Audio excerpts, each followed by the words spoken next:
Welcome. In front of me I have Samsung Galaxy A32 5G, and today I will show you how you can activate the quick launch of your camera, and actually the quick launch, the double press the power key.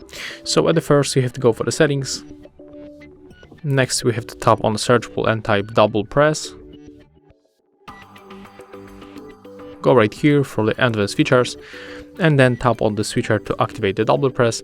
And as you can see right now, when you are going to double press the power key, we'll get the camera. And of course, if we go back, we can change it to open one of the app. So here we can pick the app, for example the gallery, and right now when you double press the power key, you will be able to open your gallery really fast. Thank you guys for watching. Leave thumbs ups, comments and subscribe to our channel. See ya.